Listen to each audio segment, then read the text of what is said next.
All right, John, thank you. Russia-Ukraine tensions escalating after Putin added as many as 7,000 troops near Ukraine's border. Secretary Blinken today calling out the Russian government to return its troops, tanks and planes back to its Russian bases. His comments coming after Biden told reporters he believes a Russian invasion will happen in the next several days. Let's bring in Republican Louisiana Senator John Kennedy. Senator, great to see you. It's been a while. Are you currently working under the assumption, the likelihood that Russia will invade Ukraine? Senator, I don't know what Russia's going to do. I don't know what the Biden administration is going to do. So far, the Biden administration has talked. We had a bill that was moving in a bipartisan manner to react to Russian aggression in Ukraine. The president shut that bill down. They will deny it, but everybody in the Senate knows it's true. Republicans have proposed a number of times and brought bills to reimpose sanctions on Nord Stream 2. The Democrats always vote against it. I know that many Americans, Sandra, frankly, don't give a rat's rear end about Ukraine. They're more concerned about Joe-flation right now. But I think they should be concerned, and here's why. The litmus test for me is simple. Is Russian aggression going to hurt America? Does it make us less secure? And for me, the answer is yes. Here's why. Russia's not acting alone. Russia has a partnership with China and with Iran. It truly is an axis of evil. They are testing the United States. They're using Russia and Ukraine to test the United States to see how far they can go in Taiwan, in the East China Sea, in the South China Sea. They're going to test the U.S. to see if how we'll react if Iran gets a bomb. They're going to test us to see how we will react when they develop hypersonic missiles and anti-satellite weapons, and how far they can go with respect to cyber terrorism. Now, we don't have a good track record. President Obama blinked. He blinked in Syria. He blinked when Russia took Crimea.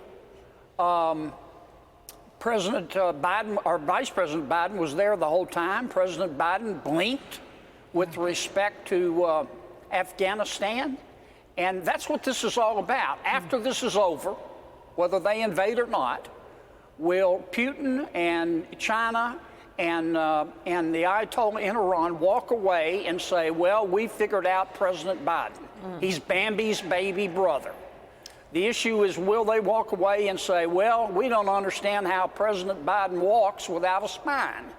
Or are they going to walk away and go, hey, the United States of America means business?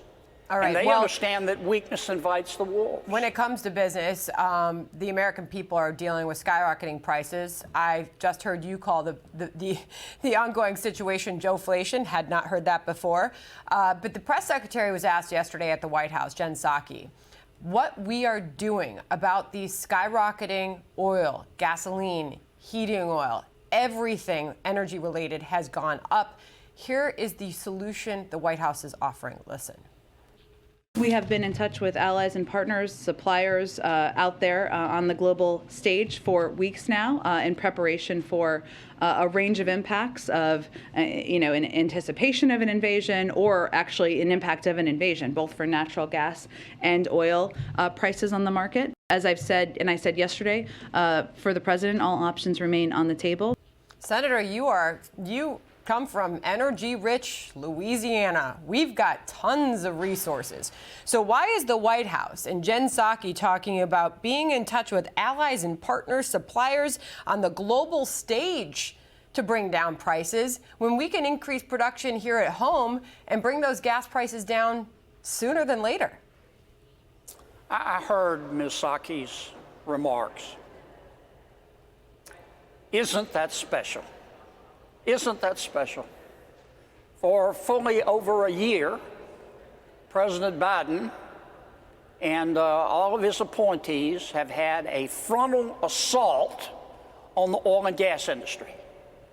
They have nominated people to the Federal Reserve who want to force banks to dry up all of their funding for oil and gas exploration. It's worked. It's worked. The oil and gas companies are not spending any capital on exploration. We are sending as much of our LNG as we can to Europe, but you know, I know life is full of contradictions, Sandra. Yeah. But where I come from, they call that hypocrisy. On the one hand, the President Biden is saying, well, we need to look for more energy. On the other hand, he's saying, gut the oil and gas industry like a fish, and they do it every single day. Well, it's leading to forecasts now of over $100 oil, and some analysts even saying that gas prices could top $7. Those are bold forecasts, but maybe not out of reach. Senator, thank you, and great to see you.